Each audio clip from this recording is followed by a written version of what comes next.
My class usually, you can stop me at any time. You can stop me at any time during the lesson if you have a question. And definitely, I would love to have questions from you. I do not want to have one-sided lectures, of course. That would be very boring some of class. So I would like to have inputs, debates, feedbacks from you, and then we make the class enjoying and interesting. Okay. So if you leave everything to me to make it interesting would be very difficult for me unless you all join me in making the class enjoyable, interesting, and have fun during the learning process. Okay. So today, since this is the first class, so of course we may not have any activities, but we'll start the class. Okay. So there's a topic for this week: Introduction to Finance for Entrepreneurs. Okay, Introduction to Finance. So we have two combination of the subject, right? One is finance, other one is entrepreneur. So we are looking at the financial aspect of an entrepreneurial initiatives taken by an individual to set up or group to set up new businesses. Okay. So before I start, I would like to get some feedback from you. Anyone can define me what is finance? Anyone, please? Anyone would like to speak? What is finance to you? Yeah, please. Money management. Money management, management of fund. Okay, so management of fund. One. Is there any other definition anyone would like to add on? Please, you are so many in the class. Someone should come forward, please. Volunteer before I start calling your name.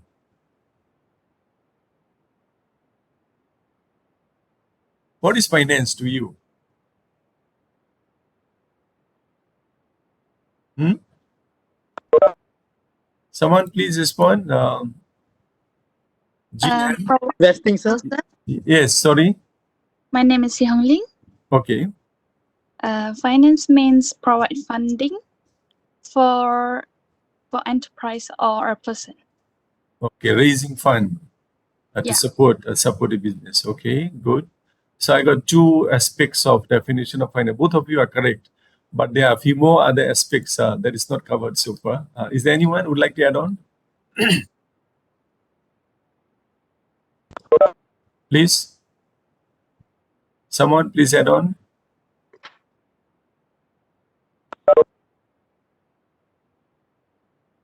No one would like to speak. All right, basically you are warming up at the beginning of the semester. Finance involved. Yes, sorry. My name is Ahmad Izzuddin. Yes. Finance is process of raising fund or capital for any kind of expenditure. Okay. Okay. So the definition that I get from you, all of you are right, not wrong, but the definitions were not given to me was not full. Okay. Finance is basically a process, of course, in raising fund to support a business. But there are a few more important aspects of finance is there. Number two would be investment. Finance also involves in making decision where to invest, where to invest. Okay, so finance professionals will recommend whether to invest in a project or not to invest in a project. Okay, then other one of your friend have mentioned that finance is about managing fund. That's what is right, but we put it in a different aspect, different terms in finance. We call it working capital management decisions. Okay, so finance involves in making a few decisions. Number one is financing decisions, which is raising fund to support the business.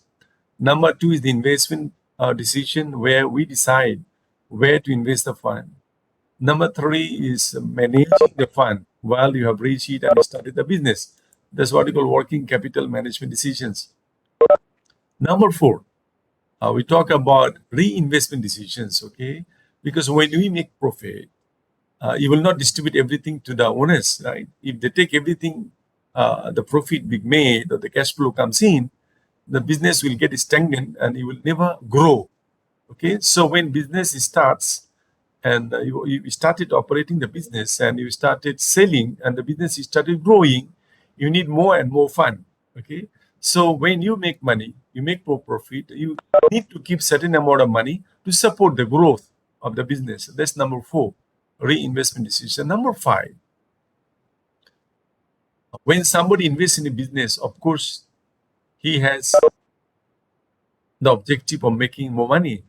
Okay, so that is one of the main objective of finance. We say money should bring more money. So when somebody is investing in a business, of course, he's investing because he wants to get more money. Okay, so when somebody is investing in a business, he needs part of the profit distributed to him. That's what we call dividend. Part of the profit taken by the people who have invested. Okay, so these are the 5 decision that makes up finance. Okay, number 1 is financing decision, finding out the right sources where you can raise the fund to support your business. Number 2, making investment decision, finding out the right projects where you can invest the fund, right? Number 3, managing finance while you are running the business, working capital management decision. Number 4, reinvestment decision, keeping certain elements, certain percentage of profit being made, and then reinvest in the business that you are running. That is to support the growth of the organization. And number 5, we call it dividend decision. That is basically deciding how much should be given to the people who have invested in the business. Is that clear now?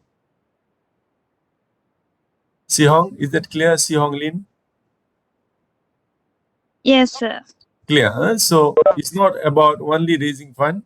It's not only about managing fund. It's not about only making decision investment. Rather, we have 5 important areas that is covered when you talk about business. Okay, so if you make it a proper definition of finance, we would say that finance is the process of making few important decisions while starting and running the businesses. Okay, so financing decision, investment decision, working capital management decision, reinvestment decision, and dividend decisions. Okay, so these are the 5 prime decisions that finance people will make. Okay, all right. There are a few, of course, other smaller areas there where finance people get involved and make decisions on it. But these are the 5 most important and significant ones that we talk about when we talk about finance. Okay.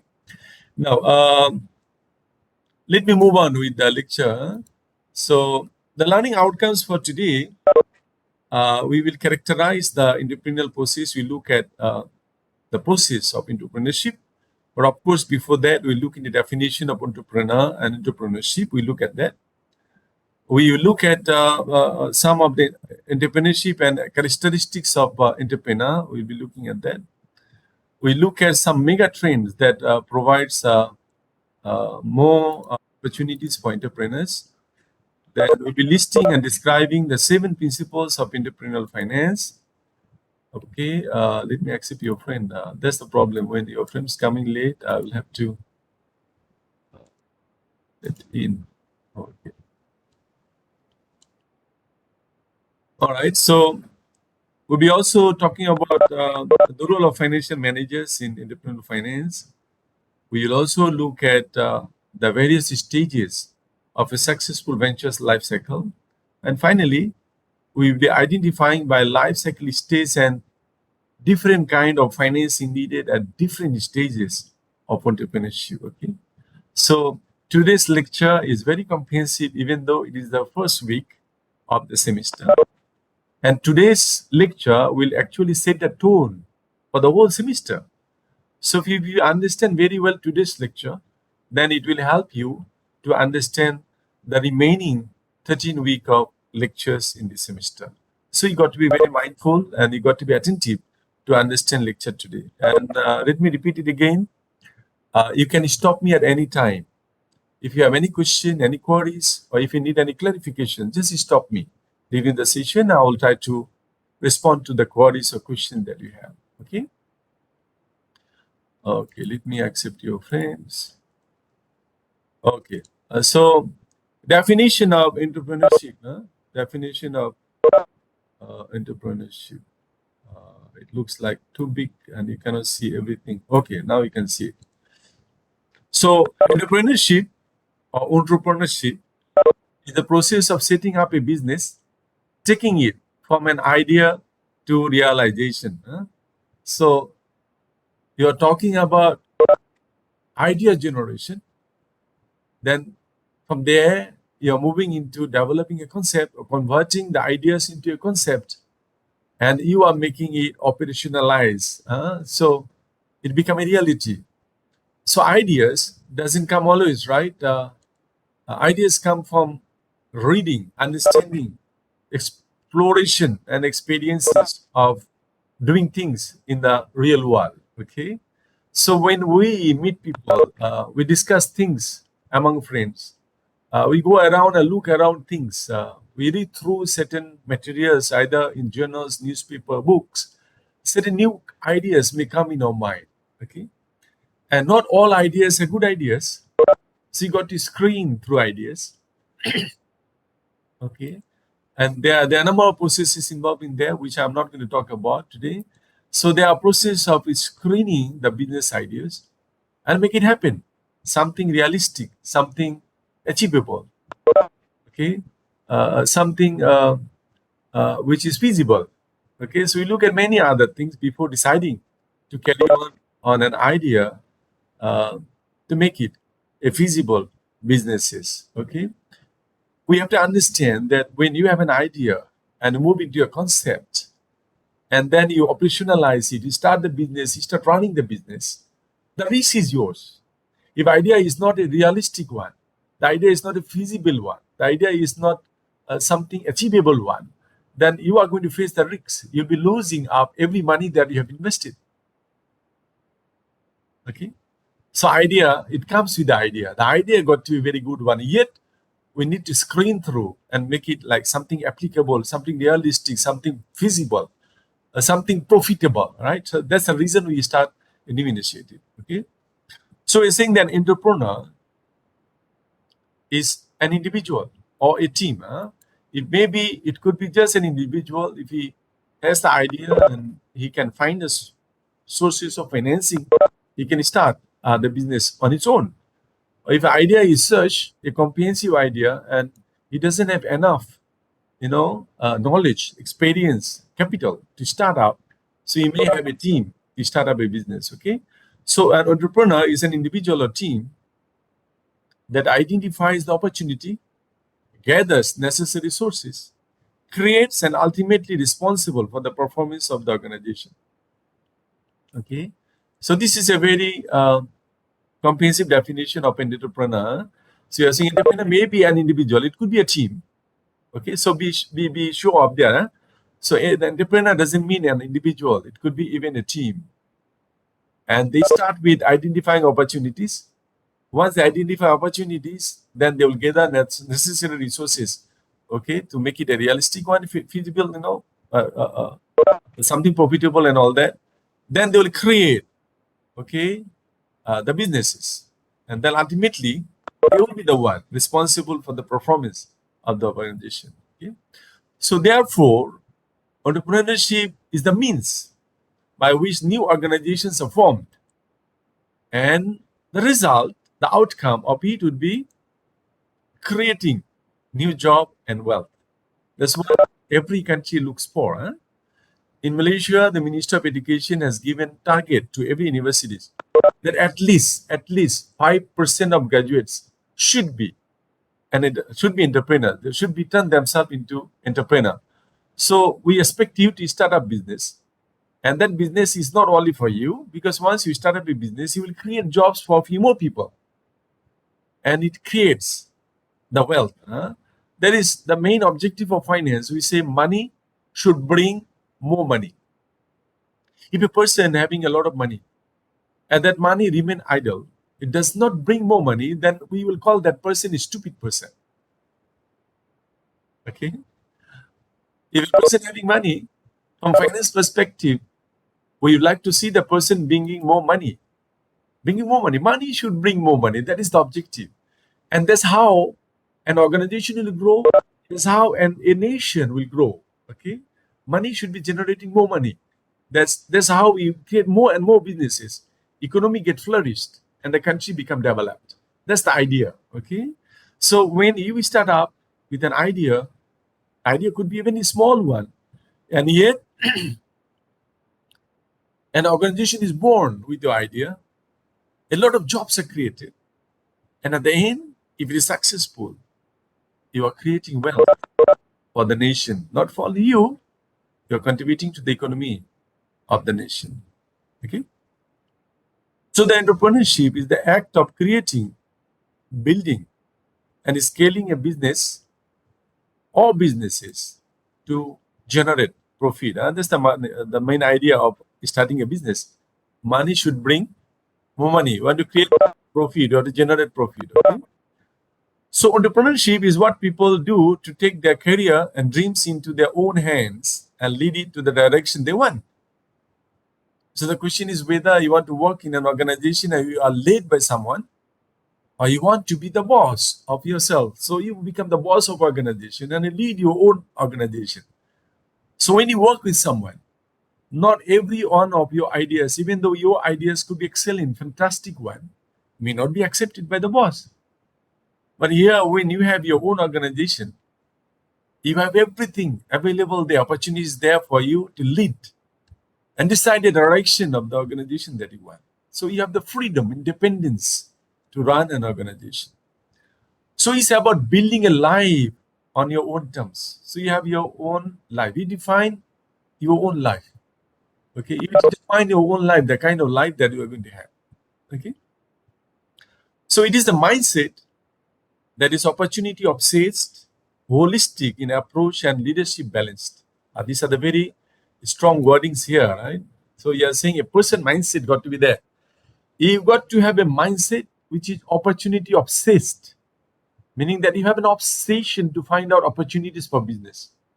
You look forward for new businesses, new ideas. Okay, so being a business graduate, we expect you to be inquisitive, always ask questions. Do not accept things as it is. You start asking questions, questioning of everything that you see and what happens. That gives you the room to create new ideas. Okay, so your opportunity of say every business comes from opportunities. If you take a very simple example, during COVID-19, a lot of opportunities came up, despite so many problems that we have. Many businesses are being closed down. Many people lost their jobs. A lot of problems we see, right? But yet there were a lot of opportunities there also, the lot of opportunities. For example, like those people came first to produce the sanitizer. Those companies came forward to produce the face masks. And then later, those companies came up with producing the test kit, COVID-19 test kit, the one we do, self-test kit. And there are many products available, right? And also, people and organization, we came forward, establishing with online platform, and started selling products online. Okay, so there were a lot of opportunities. So I have seen many of my friends become entrepreneur during the COVID period. They never thought of becoming a businessman, but they turned to be a businessman during the COVID-19. So there are a lot of opportunities were there. Even though many businesses were closed down, many people has lost job, but also many jobs are created. Many people took up new jobs there. Okay. So online platforms become so many now. Everything you want, you get it from home. It's just starting from food, right? You start ordering food from home up until like medical advices. Now you have online doctors, right? Online doctors also available in Malaysia. Doctors on call. You can fix an appointment and they will have a Google Meet meeting with you. They listen to you and they will subscribe the medicine to you. So now everything becoming online because of COVID-19. So a lot of opportunities are there. So people, those who are smart, they have definitely grabbed those opportunities available and they turn to be a good, successful business during this COVID time. So this is what we call entrepreneurs' special characteristics. They become opportunity obsessed. They have an obsession of looking for opportunities. They get one business and they look for more opportunities and they have more businesses. And that's why you will see a lot of conglomerates, right? a group of companies. So you have one company and you start having more and more companies because the person have more business ideas.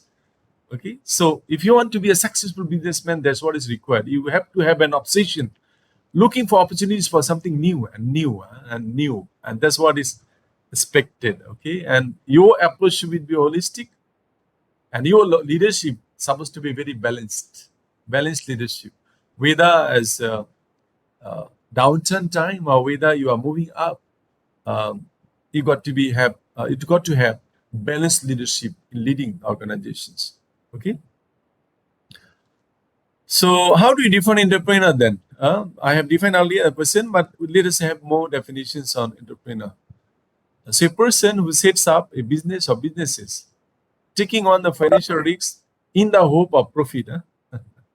So we are talking about a person or a team setting up a business or businesses and shouldering all the risks, all financial risks in the hope of making money. If they fail, they lose everything. And if they are successful, they become somebody. They will have image, they will be known as successful entrepreneurs. In Malaysia, we have very few, very known one. One of them is now is Tan Sri already, Said Mukhtar Al Bukhari. He's a very successful entrepreneur. We have, let me remember his name. The Honda Malaysia, what is his name? Sorry, anyone can help me?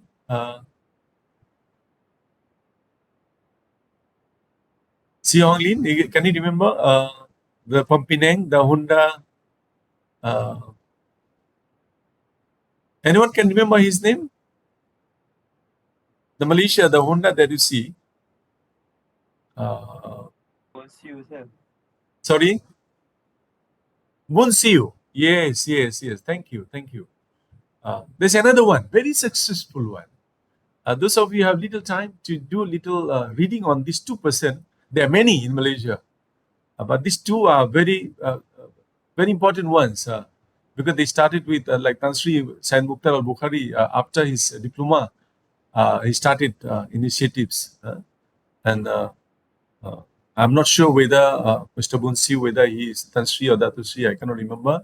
He also the same case, right? He is not really highly educated, but they had the entrepreneurial mind. They had the obsession of looking for opportunities and grabbing them. Okay, and they become successful billionaires and all that. Okay, so a person who is taking every financial risk in the hope of profit. Okay, and later I'll discuss how many entrepreneurial initiatives will be successful in the world, and that shows something we will talk about afterwards. So I think an entrepreneur is an individual who creates new businesses, bearing most of the risks and enjoying most of the rewards. So you have the risks and yet you enjoy the rewards. Okay, and in finance we say the higher the risks. Okay, Tan Sri Lo Bun Siu. Okay, thank you so much.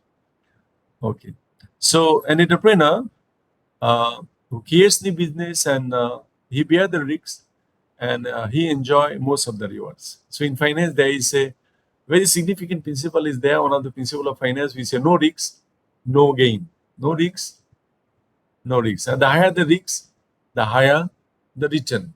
The more risks you take, the more the return. Okay? But again, we will never ask people to take risks without calculating it. Taking calculative risks.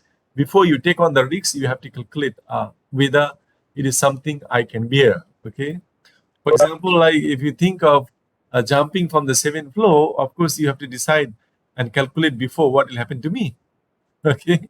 So we cannot simply just take the risks before doing a good calculation. Okay. So there are ways of identifying and measuring the risks. We measure the risks before we take on the risks. Okay. So the entrepreneur is commonly seen as an innovator because he's starting new things. Innovator, a source of new ideas, goods and services, business or procedures. Okay. So an entrepreneur basically doesn't do an invention. It's not. Invention is creating something totally new. He doesn't do that. An entrepreneur is necessarily do an innovation. Innovation is what? You have something already there. And from there, you do something different.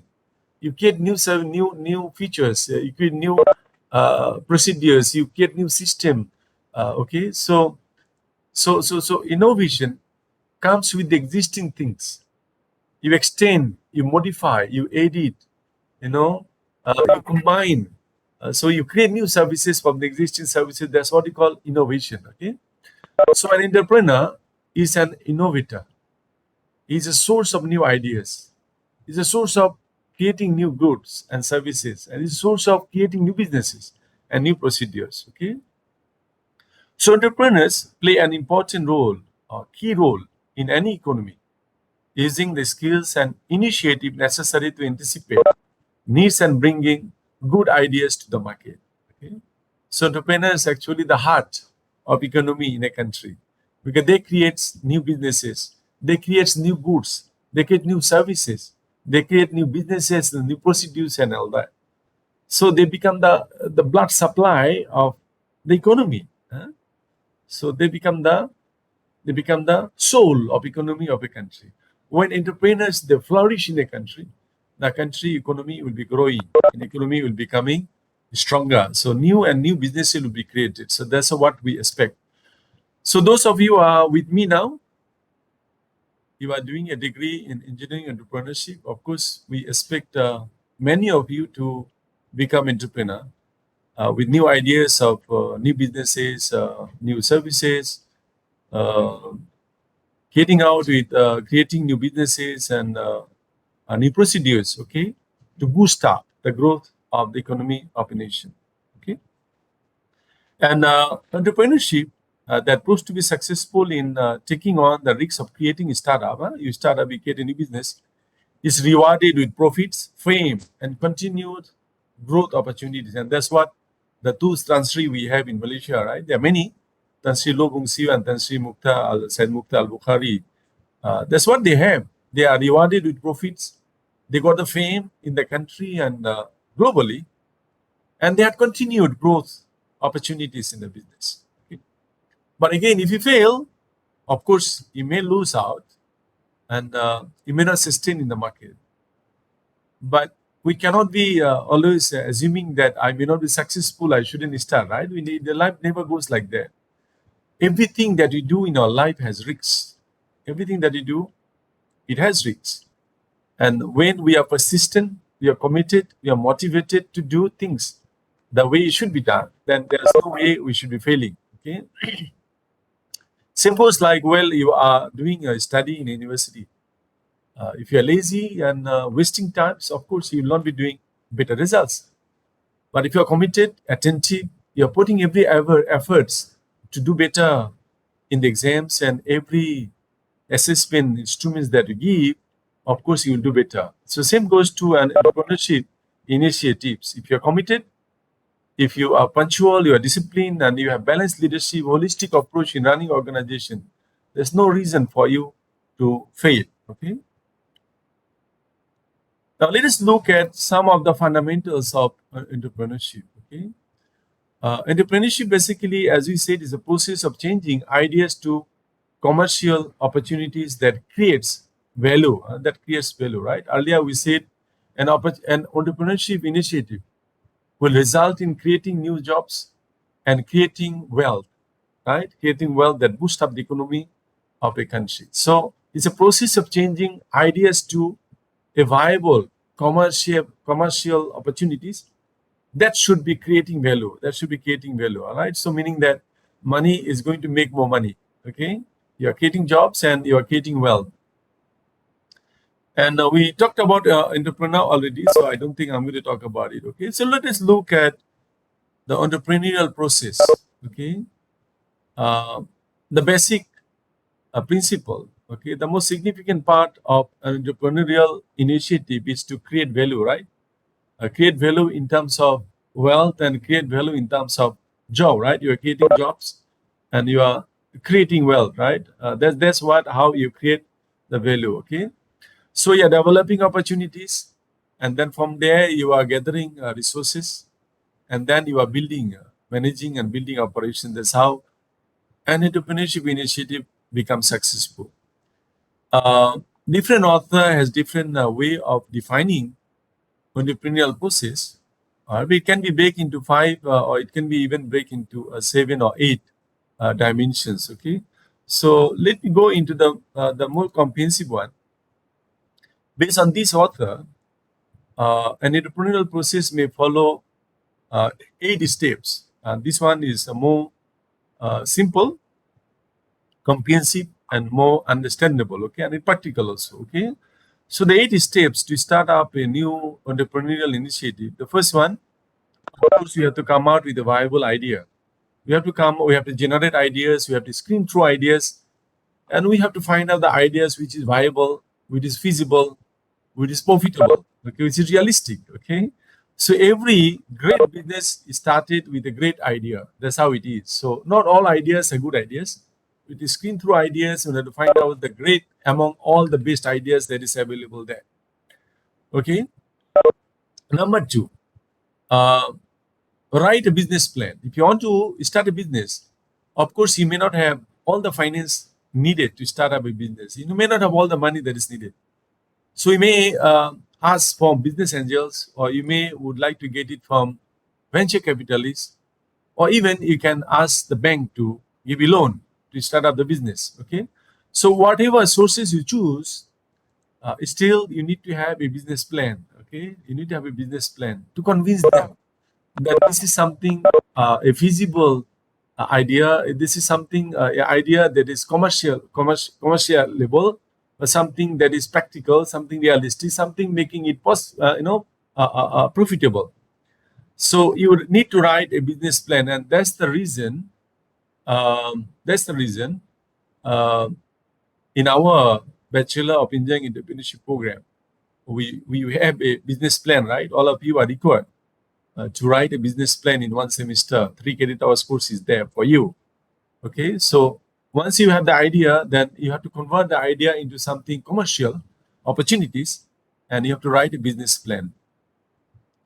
Plan your financing and budgets, decide on the structure, find and set up a location, create your brand, build your team, and then launch your small businesses. So these are the 80 steps, are very comprehensive, easily understood one. Okay, so we start with idea generation, and we go up to launching the initiatives. All right. Anyone has a question so far?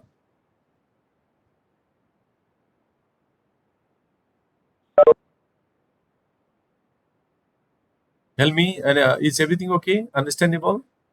Yes, everything is clear. Clear. Azuddin, how about you? Clear, sir? Clear. See, Hongling, how about you? Is clear so far?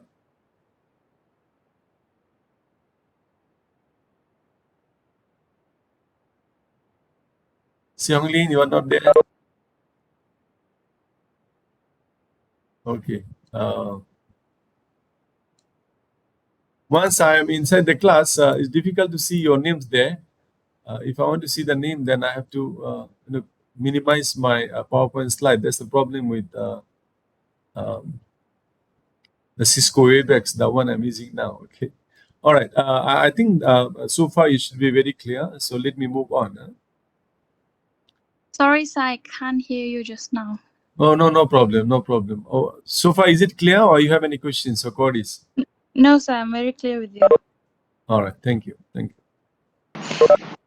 All right. Let us look into some of the entrepreneurial traits and characteristics. A successful entrepreneur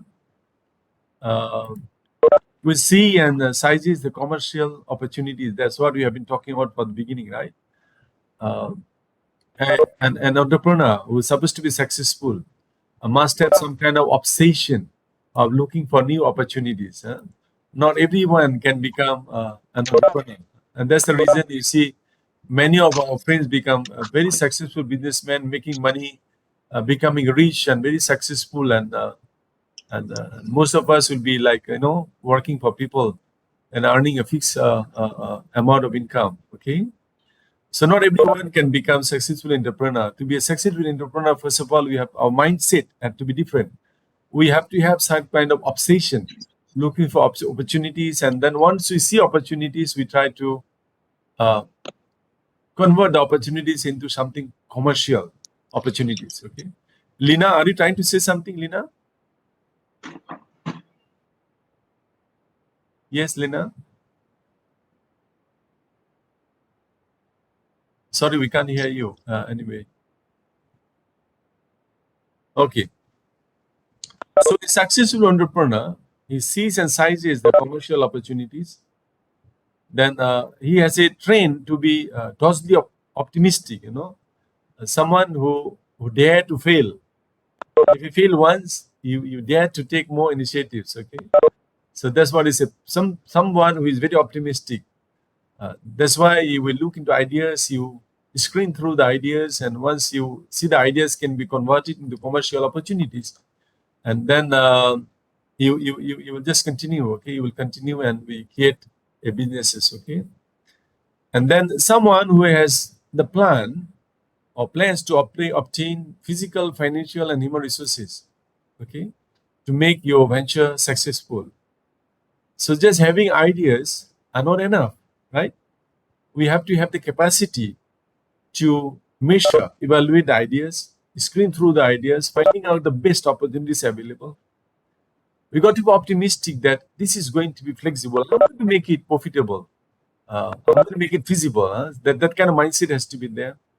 And finally, you have to have the capacity to obtain the physical, financial, and human resources needed to run the venture, okay, to operate the business. All right. And that's why when you are going to prepare a business plan in semester 5, I think, I guess, I cannot remember, 5 or 6, then you will have all these there inside the business plan. Okay. So physical, financial, and human resources needed has to be incorporated in the business plan. All right. These are also, some of other traits or characteristics of successful entrepreneurs that we look at. Success is unlikely if you seldom able to see the opportunities unless ceases to be one. If you see an opportunity is there, and you should be the first one to grab. If someone grab it before you, then you lost the opportunities. Okay, so opportunities are there, and even every time, as I said, during COVID-19, millions of people around the world grab opportunities available, starting from food panda until the doctors on call, right? Uh, Ordering the food from home and getting it on door. Even now, you can order medicines. You can fix appointment with a doctor online, and the medicine can be sent on door, right? So that's what is happening now. So there are a lot of opportunities there during COVID-19. So those people are very good entrepreneurial-minded people. They found those opportunities and they become very successful business even during the time where most of the people, majority of the people in the world, they struggle to live normal life. Okay, but yet they found opportunities, they turn them into commercial opportunities, and they become millionaires, billionaires. Okay, so that's how it is. So we are saying the view, the glass as being half empty instead of half full. This meaning that when if you are, this is a famous analogy example used by many speakers in the world. You are given a half glass of water in front of you and asked you, what do you see? So most of the people will say half full because they can see the water half full. Not many will say half empty. So if you are an entrepreneurial minded person, you would say half empty. That's where you look for opportunities. Meaning that in the glass, you have half glass of water and you can fill in many other elements there to fill in the glass. That's where the opportunity is. So we look at the empty, not the full one. So we look at what we have. No, that an average person will look at what we have. But a person with the obsession of looking for business opportunities will look for opportunities, the half empty. They will look at what is not there. What is not there? Rather, they don't look at what is we have. Okay, and that's why if you look at even the inventions, when the mobile phone came into being in 1998, right? That's where mobile phone started to spread. Ericsson, when they produced the first mobile phone, The size was so big. I'm not sure whether you have seen it. If you have seen the walkie-talkie, the Ericsson phone was exactly that size, the first mobile set. That big size, when you carry in hand, it looks like you are carrying the walkie-talkie. So when the first mobile phone came in like that, then if you think that that's it, the mobile phone is already there, there's no more opportunities there, then that's where we are wrong. So business-minded people who has obsession, looking for new opportunities, looking for commercial opportunities, they look at what can you do from there. So now many companies started coming in, right? So the size becomes smaller. There are more functions. Okay, it became handy and flexible to use. And then sooner after that, we see the smartphone came in. So you have everything is just on the fingertips. You just get the mobile phone on in your hand, everything is there. Okay, so this all came through innovations, and that's what the entrepreneur's role is. Okay, that's what I differentiate earlier. The entrepreneurs are not necessarily inventors. They do not invent something totally new.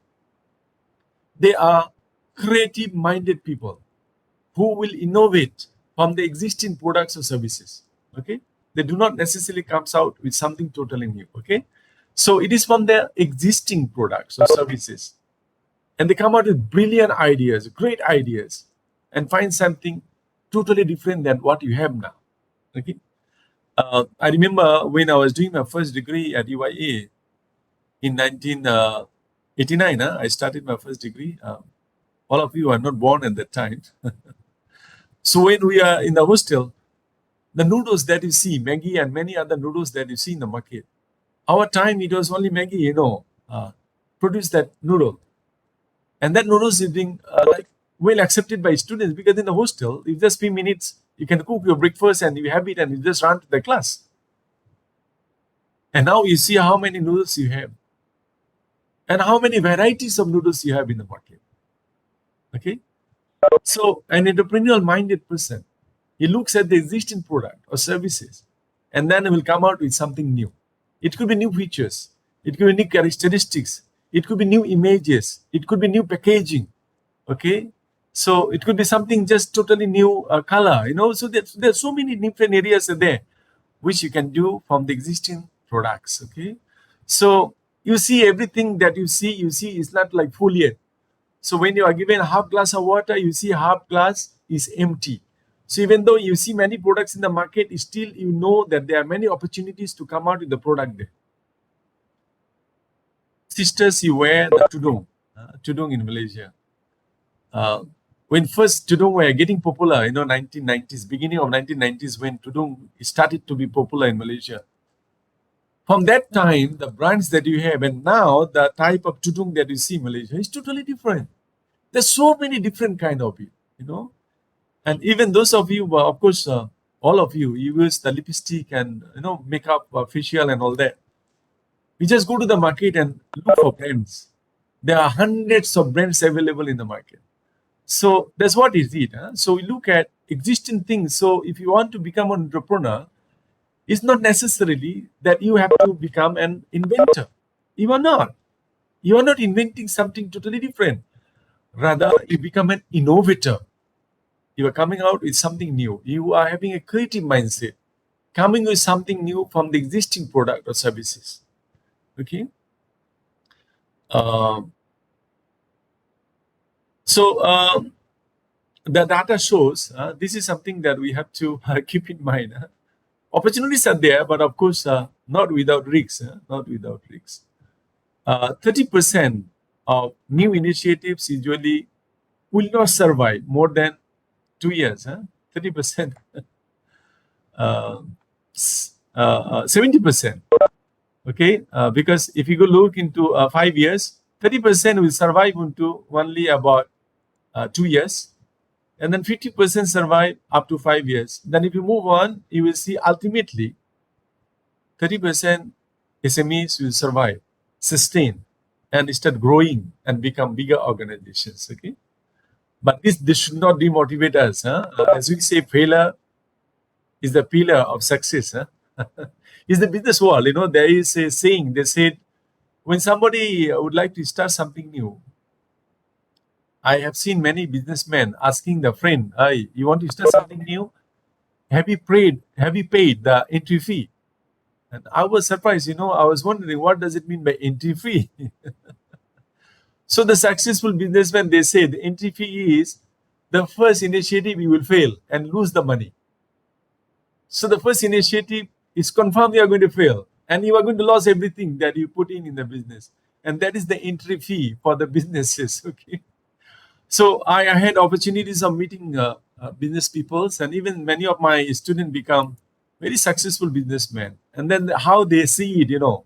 So if you have an idea and go and talk to the successful business people, they will ask you, did you pay the entry fee? Entry fee meaning the first initiative. Did you lose? Did you fail in your first uh, initiatives? Okay, that's what they say, entry fee into the business. So 1/3 of entrepreneurial initiatives will fail in 2 years. They will survive about 2 years. And if you look around your locality, you will see there are many shanty shops are there, right? And you will see they won't survive after 2 years, most of them. And this is somebody new will start up the shanty shop again. He will close it down in 2 years. That goes on. That's how it is. Small businesses starts and they cannot survive more than 2 years worldwide. And 50% of them won't survive after 5 years. Okay, and beyond, if you look at a successful rate, usually 30% of entrepreneurial initiatives will be successful and continue and become bigger in size in the organization. Okay.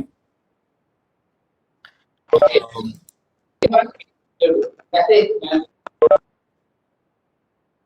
yes, Farah, would you like to say something?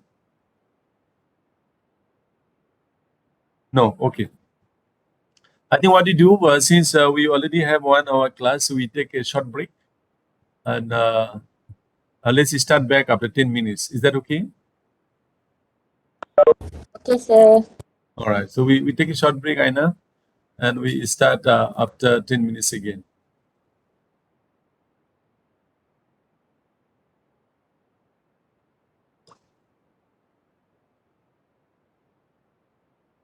Recording তো post করা যায় না, তাই না? হ্যাঁ, যায় কিভাবে?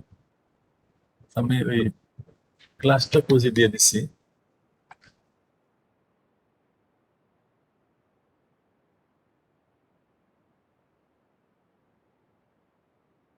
Share করে দিন। Sharing.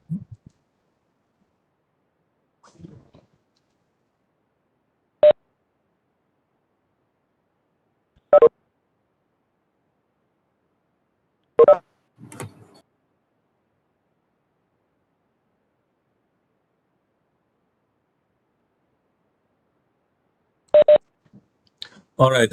Can you see the slide? Yes, sir. All right. Yes, sir. All right. Thank you. Thank you. So you had a good break, 10 minutes break, I think was okay. And then I also needed a short break. All right. For next class, of course, I'm not going to have a continue lecture like this.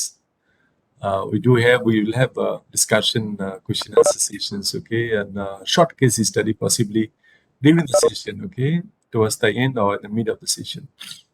All right. So that's what we are talking about, right? We said that you look for opportunities and you grab opportunities, but it is not without risks. So any entrepreneurial initiatives that you take, it does have a lot of risks involved in it. As we say that only 30% ultimately survived. Okay, only 30% survived. 30% will get it lost within 2 years, and 50% within 5 years, and the rest 20% with another few years. So only 30% will survive and grow and sustain. Okay, so that's what we have to do. Earlier, I was talking about taking a calculative risk. So make sure the risks before you take up the risks. Okay, that's what is very important. Okay. Now, when you are looking for sources of entrepreneurial opportunities, there could be many different areas where might provide you opportunities for innovations. Opportunities for innovations. We are not talking about inventions, innovations.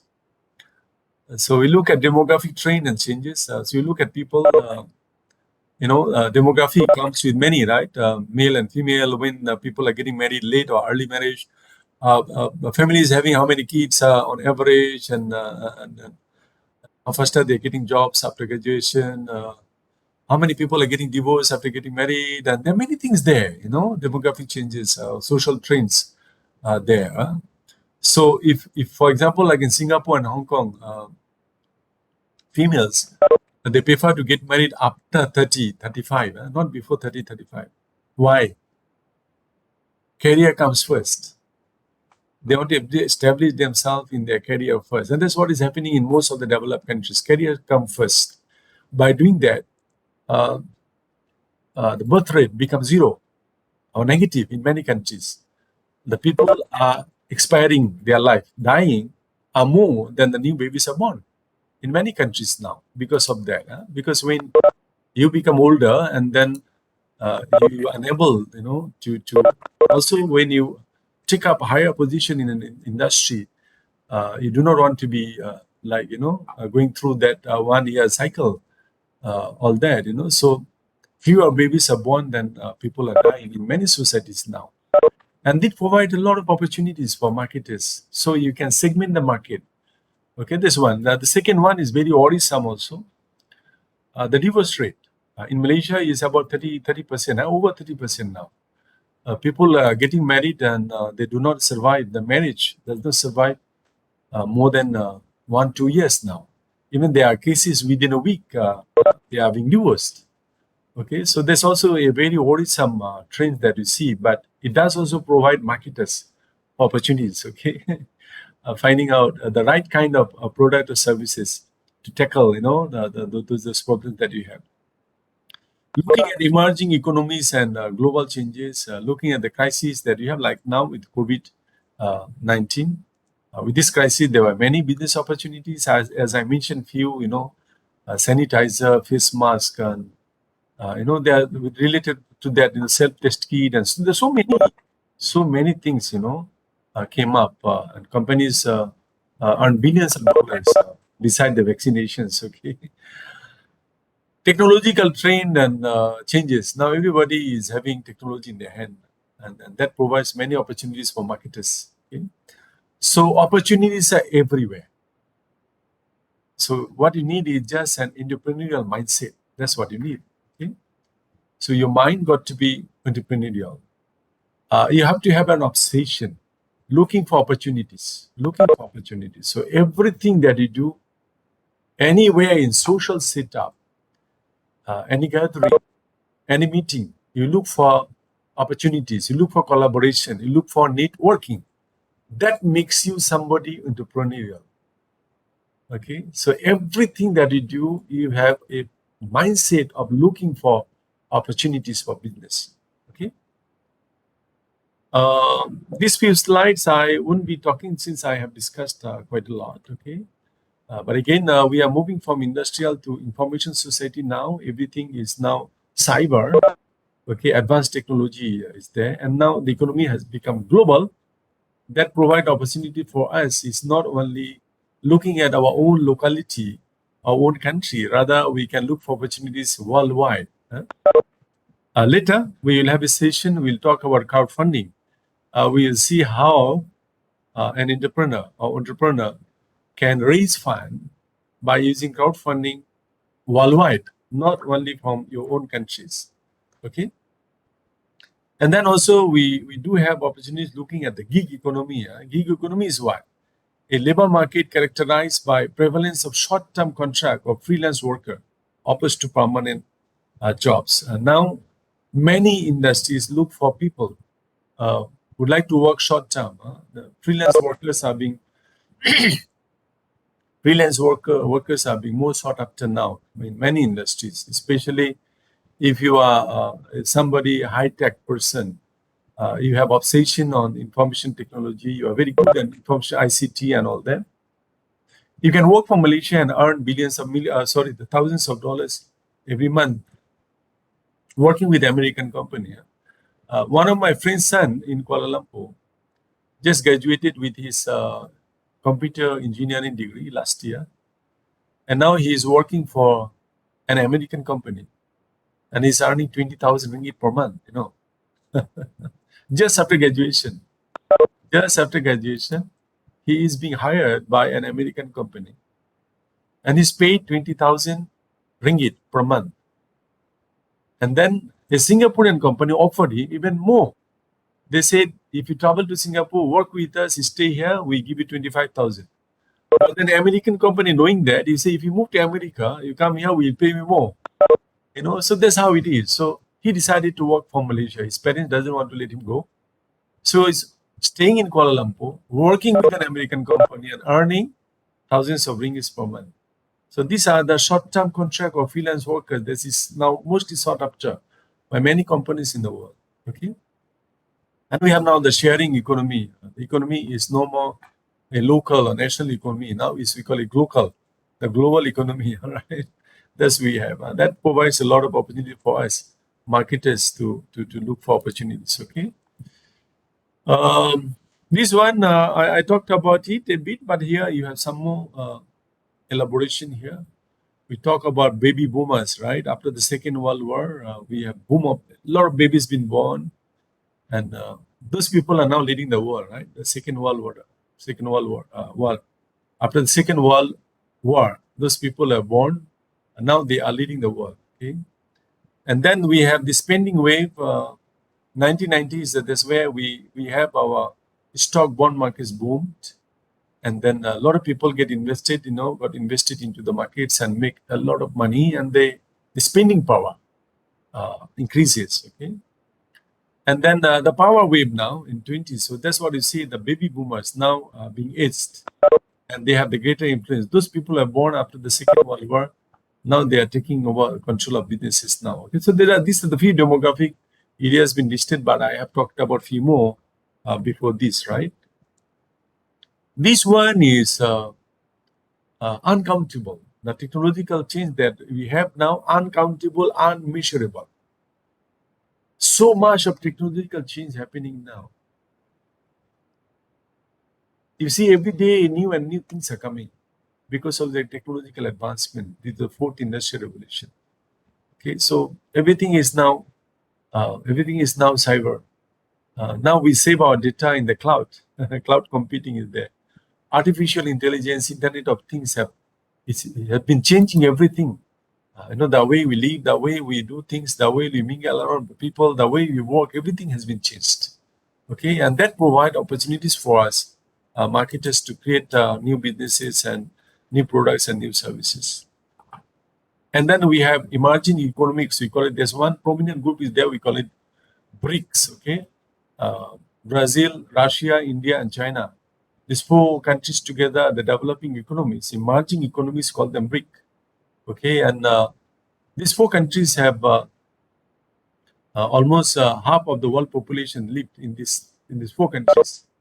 Okay, China, India, the bigger population lives in those countries, including the economy in Brazil and Russia. The BRICS have more than half of the population of the world, and that's where you have a lot of business opportunities, all right, depending on the ideas that you have. Okay, so opportunities shift over the time. Okay, now with the war between Russia and Ukraine, we won't know how it's going to end up, but of course, it's going to provide many opportunities for marketers at different areas. Of course, there will be a lot of problems with the existing businesses that we have now. So those businesses are connected with Russia and Ukraine, of course, are already having problems. But it may also provide many opportunities for marketers, and we look for opportunities and find out them. Okay, so that's what it is. So when changes are taking place in the society, in a nation, on the world, any part of the world, it provides opportunities for entrepreneur to come out with new ideas, to innovate existing products or services, and come out with something new and grab opportunities available at the time the changes are taking place. Okay. Let us look at the principles of entrepreneurial finance. There are a few principles there which actually govern the way finance for entrepreneurs or entrepreneurial finance, the discipline moves. Okay, The first principle is basically, we call it a real human and financial capital must be rented from the owners. So because it is your startup, the money comes from you. Okay. At the beginning, you will start your own. And then when you see it's promising, then you will extend the hand to get help from venture capitalists most of the time, or the business angels. Or you may go for crowdfunding. Okay. But definitely it start with your own. Okay. That's the first principle. And then you expect to get good returns, because remember, we say the reason we get involved in business because we want to make money. Okay. So the key principle, a significant principle of finance is money should bring money. As I said, if a person having a lot of money and the mind left idle, the person is a stupid person from finance perspective. See, if somebody has money, the money must bring money. That is the principle. Okay. So when you start business, the first principle of entrepreneurship is the money, the business start or initiative starts with your own. Okay. The second principle, risks and expected reward go hand in hand. Okay. So that's what they say, the higher the risks you take, the higher the return you get. So higher the risks, the higher the return. But again, we have to be careful. The risks that we take, it has to be measured. It has to be calculated risks, so that we know I have the capacity to bear the risks in case there is a failure of the initiative. All right. So that's the second principle of entrepreneurial finance. The third principle of entrepreneurial finance is, while we say accounting is the language of business, cash is the currency. Right? Remember, we said that finance is basically involves in making 5 important decisions. Right? We say it's about making decision on financing, making decision on investment, making decisions on working capital management, reinvestment decision, and dividend decision. All 4 decisions involves money. Okay. So accounting is a language of business. What do you do in accounting? Accounting is the process of recording, summarizing, and reporting the business transactions we have. That is accounting, It's just, we call it language of business because we record all the activities, then we summarize it, and then after that we just present it in the form of balance sheet or profit and loss account and cash flow statement. So the thing that we see the accountant they do, the money is on paper. The money is on paper. So when you see a profit and loss account, even though the accountant show you made a lot of profit, but in cash you may not have that, because most of the sales are on credit, so money may not be there. But on a piece of paper you see the money, but real cash is not there. So account receivable, that could be high. The bad debts could be high, so your money is not there. But in finance is different. Cash. We only look at cash. So sometimes in funny way we say, if you talk about money, talk to me. That is finance. So you're talking about money, talk to me. That is finance. So entrepreneurial finance, the third principle of it is basically we are looking at cash as a currency. Cash as the currency. So you're looking everything, every decision that we make, it is all about cash. It's all about money. It's all about money. Okay? So that's what you got to be very careful. Money should bring money. That is the principle. Okay. The fourth principle, the new venture financing involves search, negotiation, and privacy. As I said, that you have many different sources of finance. We'll talk about it during the semester. But again, we got to find out which one is more viable, which one is more flexible to you, more realistic to you. And then we got to learn how to negotiate, okay, with those sources of finance and maintaining the privacy and all that. Finally, we source out the finance for our business, okay. The fifth principle of entrepreneurial finance is the objective should be always to increase the value, right? As I said earlier, when you start an entrepreneurial initiative, you have a startup. The purpose is to create job that creates the value for the society, and the purpose is to create wealth that serves your purpose because you invested because you want to make money. Okay, so when we start business, there are many objectives there, but the prime objective from the perspective of finance is increasing the value, and that's what we call it maximization of shareholders' wealth in corporate finance. Every decision that we do, we have to make sure that decision help you to maximize shareholders' wealth. Every decision might help you to create wealth. Every decision that you make might help you to increase the wealth. Okay, that's what is expected. And that is the principle number 5. Principle number 6. It is dangerous to assume that people act against their self-interest. No. The people that you recruit, the reason they work for you is what? They want money. Okay, they want comfortable office. They want other benefits. Okay, so these all are expected. So if you recruit somebody and you don't give him a proper sitting place, proper instruments, equipments, machinery is needed. Even if you give high salary, the person may not stay with you, because at the end he will be not productive, unproductive, and you may not keep him in the organization. Okay, so you have to have all those there. Okay, incentives must be in place to keep employees motivated to work for you. Okay, so everyone who work with you, they have their own purpose and own self-interest, and we have to safeguard of every individual self-interest in it. Okay, all right. Let us move to the next principle. Principle number 7. The last principle. There are many other principles there, but these 7 are the prominent principles that we look at. Venture character and reputation can be asset or liabilities.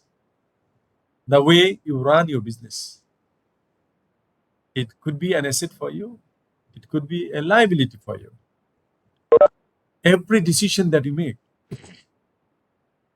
if it is directed towards creating or increasing the wealth, if it is directed to fulfill the aspiration of the staff that work with you, every decision that you make that fulfills all the stakeholders involved in your business aspirations, then it will become an asset. And when you make decisions that have shortfalls, shortcomings, weaknesses, all right, definitely that will become a liability in months or years to come. Okay, so either you are going to gain or you're going to lose. It depends on how decisions are made in an organization. It could be an asset, it could become a liability for the organization. Okay, now let us look at the role of entrepreneurial finance in new initiative.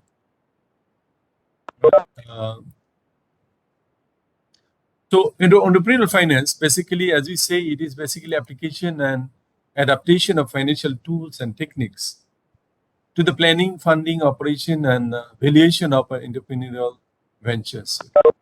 So when you talk about entrepreneurial finance, you're talking about application and adaptation of financial tools and techniques.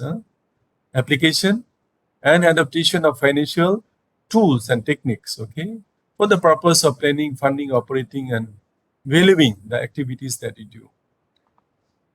And then entrepreneurial finance also focusing on financial management of a venture as it moves from, different life cycle stages. And we'll have later today a discussion on the life cycles of entrepreneurial activity, and we will see which cycle you need what kind of sources of finance available, and you should look forward for those kind of sources of finance. Okay, now let us look at the life cycle. Okay, life cycle of a successful venture or entrepreneurial initiative. There are many different stages out there. Okay, but here we look at a few. Here mostly I think we look at 5 stages here.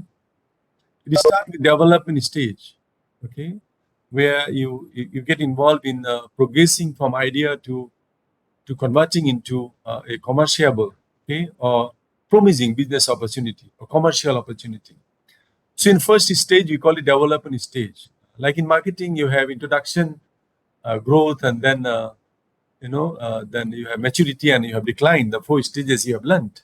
Similarly, in any entrepreneurial initiative, we do have a life cycle like that. Okay, so you start with development stage. That's where you will create an idea.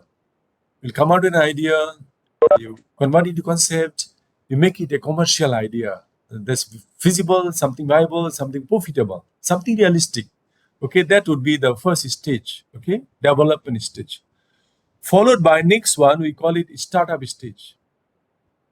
Here, basically, you will organize the human resources, the funding, and will start initial. You put it as initial model to start a business. Okay, so that's what you call startup.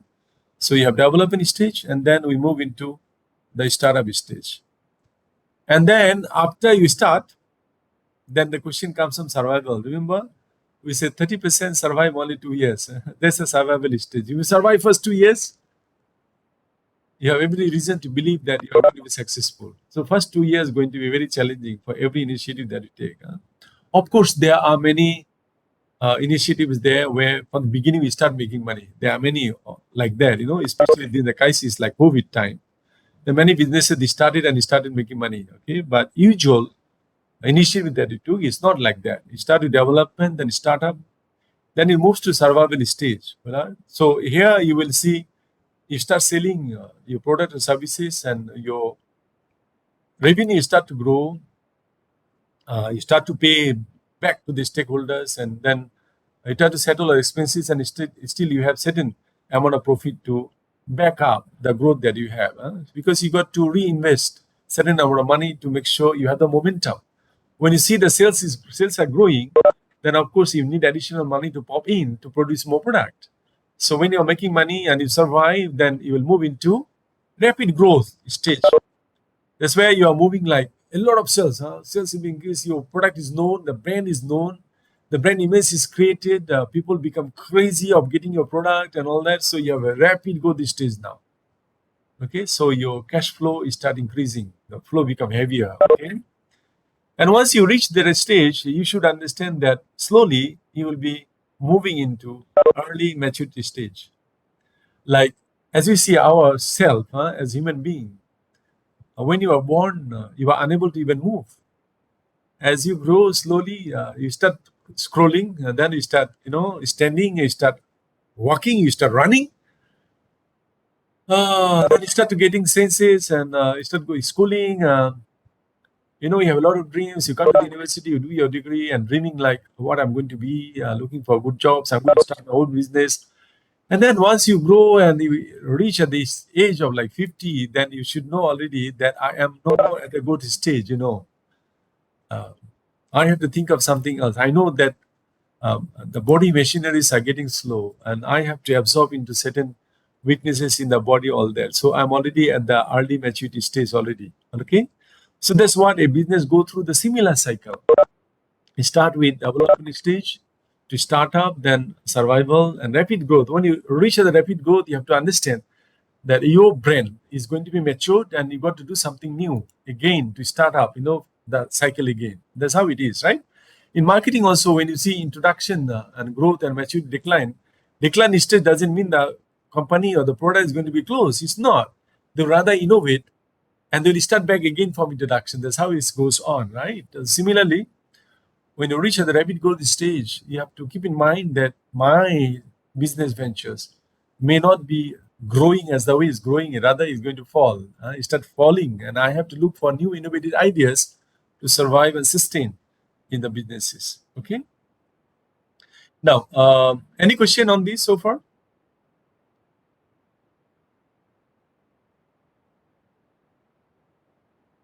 Anyone? Aina, at least Aina was speaking earlier. Aina, is that okay? Understood so far? Aina Mardia Rahimi. Are you there? Not there. Okay. Tan Jia Yong, are you there? Not sure. Okay. All right. Let me move in the next cycle then. Next slides. That's the problem we have during the online classes. Okay. I'm not sure whether you are really with me, or you have switched on the computer and the mobile and you are not with me. I can't see that. Okay. I hope, sincerely hope that every one of you, those are online, you are really listening to the lectures, trying to get on with the lectures. Okay. As I said earlier, Even though this is the first topic, but this is the most important topic. If you understand this very well, in later 13 weeks, your life would be easier, okay, and follow on to the lectures. Okay. All right. All right. All right. You are writing the message, not speaking up. Okay, no problem. So these are the life cycle that we talk about, right? So when you talk about new initiatives, a startup company, and entrepreneurial initiatives, these are the six stages we have, right? Or five stages we have: development stage, startup stage, survival, then rapid growth, and early maturity stage. That's what we have to remember. Okay. Now let us look um, at what stage you need what kind of financing. Okay, you need what kind of financing. We have many different kind of financing sources available.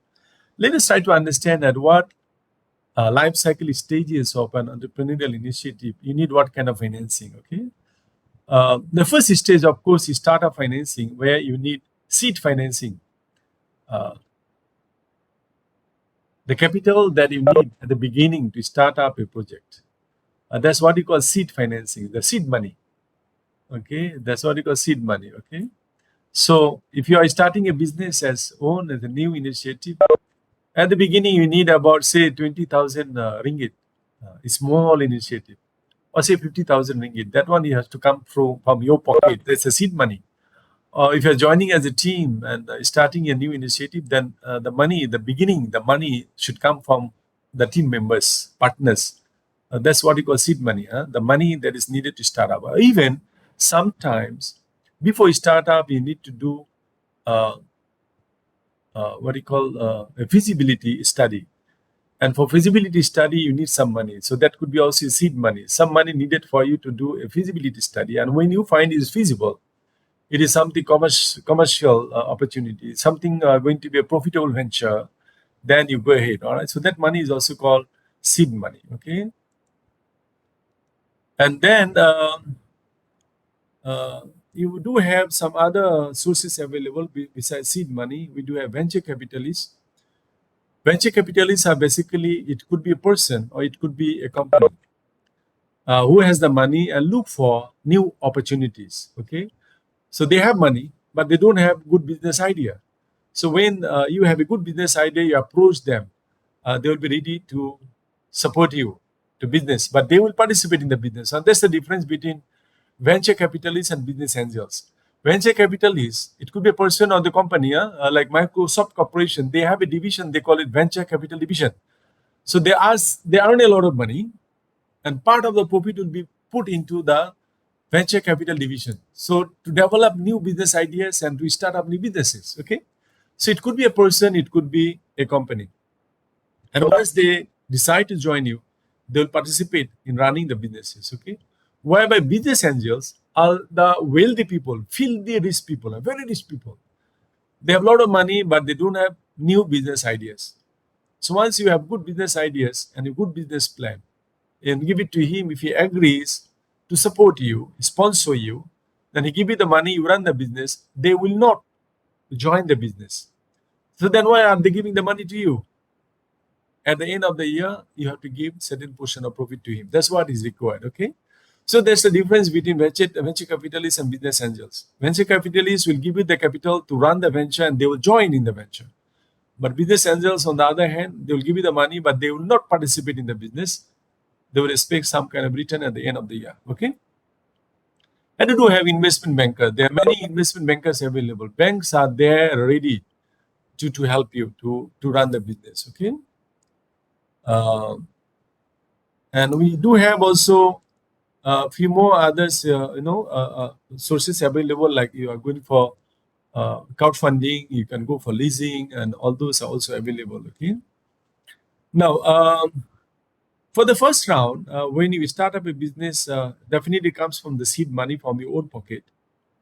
And then when you move to survival stage, the first round, uh, then you move into the rapid growth stage, so the second round. And then after that, you move into the mezzanine financing, right? Or when you extend or expand your operation in the new different areas. Okay.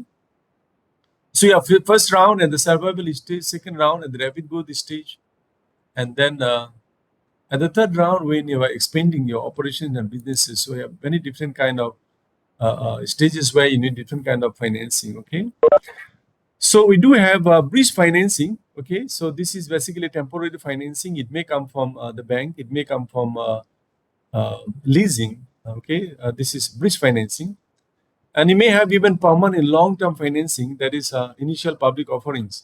You can issue shares, and the company become bigger. You can issue shares, raise fund, of course, by following the rules and regulations given by Security Exchange Commission. You get listed, and then you go through the underwriters, the bank, the investment bank, and you raise fund. You can raise billions of dollars. Then you will have an organization, corporations that is owned by thousands of people. Anybody buy the share, become the owner of the company, right? And then even you can have security, season security offerings. Even you can issue second time. First time you raise fund by issuing shares, and that money is not enough. You need more money for expanding and all that, mezzanine financing especially. Then you can issue second time or third time issues shares, and you raise more fund. Okay. Um, so when we look at life cycle at different entrepreneurial finance stages, right? Initiative stages. Uh, we look definitely at the background of the company, the environment, the background of the financial and the environment, business environment available there. Then only we'll start looking at organizing operating ventures, right? We plan for the futures, we create and recognizing the venture value, structuring the financing when it is in growth, and finally, we need to have some kind of exit or turnaround strategies, right? When we see the company, our initiatives has moves into early maturity stage, then we have to think of either one. Either we decide to close, exit strategy has to be there, and we venture into new one, or turn around strategies. Okay, so we look for some new innovations, new innovative ideas, and all that to turn around the business, and we sustain and continue running the businesses. Okay. So even though this is the week one lecture, but we did cover a lot. Let me summarize that. Uh, we have, first of all, define entrepreneurship and entrepreneur. Look at some characteristics and traits of successful entrepreneur, right? We look at uh, different stages of life cycle or different stages of entrepreneurship ventures, and we look at different kind of financing available at different stages of entrepreneurship ventures. Okay, so we look at many different important things today in the week one lecture, and I hope that you really followed the lecture and understood it. But still now I will open the session for question answers. And if you need to clarify anything, if you have any queries or any debates, please raise it now. Anyone? Now I can see your name since I stopped sharing. Adam, are you there? Adam Daniel, are you online? Adam, are you there? Adam Daniel, are you there? No? Okay, good. Yes, sir. How was the lecture? Was it understandable? I'm sorry, can you repeat again? Did you understand the lecture, the one I have delivered today? Was it okay with you? Yeah, I'm key. Just need a little bit of revision later. Okay, okay. I'm going to share the slide in the on e-learning, right? INIMAP e-learning portal. So you can get the slide there, and you can revise through. And the video, I'm going to also share the link of this video in the e-learning portal. I hope every one of you already registered into my class, so then you can view the video as well as the slides. Possibly, I think most of you are new with me. I do have my own YouTube channel. I do have my own YouTube channel. Let me share the links with you in the chat box. Where do I get? Sorry, would you mind to share in my WhatsApp? Give me a few seconds. Sure. Yes, please go ahead. Most of us haven't enrolled for the e-learning yet. Okay. So the So So what the I code do, I will share the slides in the WhatsApp group for this week. Okay, is that okay? All right. Okay, and then what I'm going to do, okay, let me share first the,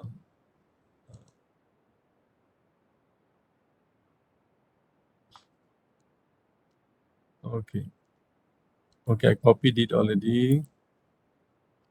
In the chat box, I have pasted my YouTube channel link for all of you. This is my own YouTube channel. I got about 7,000 subscribers there already. So my YouTube channel is dedicated to students doing research, PhD, master's students, or even students doing undergrad FYP.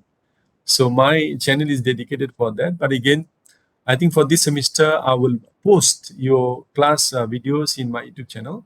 So if you have not registered into my e-learning, our e-learning platform, you can still watch the video in my YouTube channel. Okay, is that okay, Adam? Yes, sir. Okay, you can just click on the link and you can get into my YouTube channel. If you subscribe, then definitely you'll be updated once I update your class video there. Okay, the attendance. Okay, Sharif, would you mind to share the attendance in the WhatsApp? Since today they are not registered. I think most of you are not registered into the e-learning portal. So what I do now, yes, it's compulsory for every one of you to enroll into e-learning. It's compulsory. Everyone has to enroll. Please do that. But for this week, I'm going to share the uh, attendance link with you now in the chat box. So make sure you fill in the attendance sheet, okay, the Google form. I'm going to share with you now. So may I know is that course didn't register yet in e-learning? Uh, did you register for the course? You haven't registered, is it? I think we already registered. Okay. If you have registered the course, then you can just go in, go to the e-learning portal. It could be just new to you, so you have some confusion over it. Just go as a student, and then you will see my subject is there. You can automatically enroll. It's not difficult. Yes, Chin Hong Ren, you are saying something? It shows no courses were found in this code.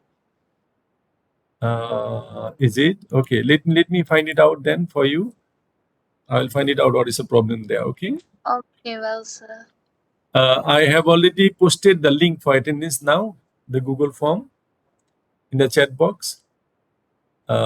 Please fill in properly. Huh? So that is the attendance sheet for this week. All right. So I'm going to share the slide with you uh, in your WhatsApp now. Let me share it now. Sorry. Oh, okay. Uh, when you are filling the attendance sheet, there's one column is written word of the week. Huh? That's where you just put introduction. Introduction. Huh? If you don't fill that, you will have problem. Huh? Please put introduction. The word of the week is introduction. Okay, sir, done. Yeah, thank you. And the registration, the class attendance link would be available only for 5 minutes. Huh? After that would be closed. So better fill in now.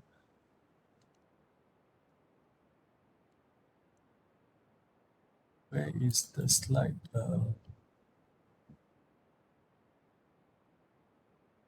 Okay. All right. I have already shared the slide with you in the WhatsApp group. It's going now. Okay. It's already shared. It's already shared. So you can get the slide, the PP slides of this lecture. Today's lecture is already in your WhatsApp group. But still, I will put it in your e-learning portal there. And the video I will upload in my YouTube channel, so you can watch it there.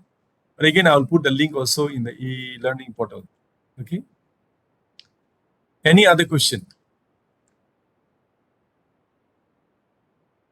Anyone has any question, please? Akila, Nur Akila, are you there? Ade Nur Akila? Yes, sir. Okay, thank you for helping me setting up the WhatsApp group and all that.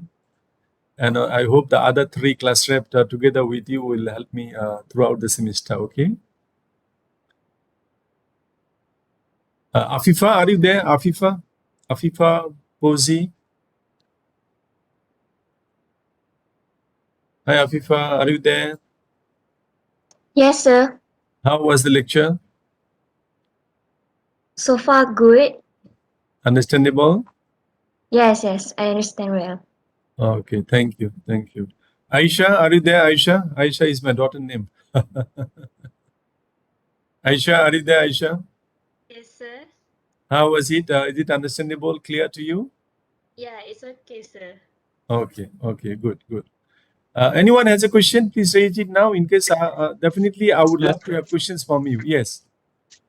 For this course, is there will be any group assignment and or individual assignment? You know what? Because you are not registered yet in the e-learning portal, that's why I have decided not to brief you on the assessment. Definitely, you will have an individual assignment. You will have a group project. You will have quizzes. Huh? That's okay. So you will have group assignment. Then you will have individual assignment. You will have quizzes. Okay, and you will have presentation. So this all together makes up 70%. And the final assessment would be 30% because it's online. Okay. Now I'm going to share with you a link, and with that, actually, you can enroll into the e-learning class, my class. So let me share with you. Okay, I shared it with you, the link, and I'm going to give you the enrollment key also.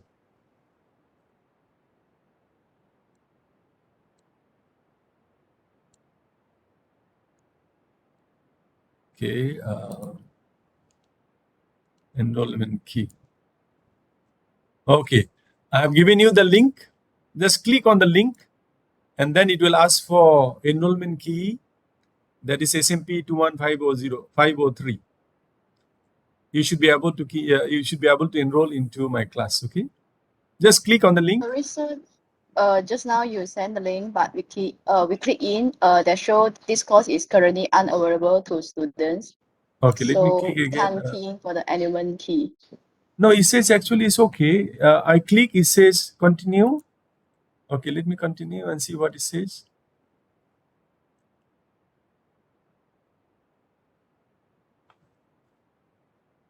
Just hold on, I'm trying. Yeah, I can do that. Just click on the link, the one I shared, I can go in, that's no problem. No, sir, but for the student, when we Yes. click the link, it suddenly show the course is unavailable for the student. Is it? State that. Yeah. Okay. Me too, sir. Okay. All right. I will sort it out. For you. Okay. I will sort it out for you, and I will come back to you in a WhatsApp group before next class. Okay. Okay, sir. All right. No problem. Right. We'll update you in the WhatsApp group. Whatever it is, we'll update you. And then you will be able to join the e-learning group, inshallah. No problem. Any other question? Sir, may I know the total chapter for this course? There'll be altogether about 12 chapters. Okay. If you're able to register or enroll into the e-learning portal, then you will see all 14-week lectures titles are there. Okay, it will be there for you. Okay. Okay, thank you, sir.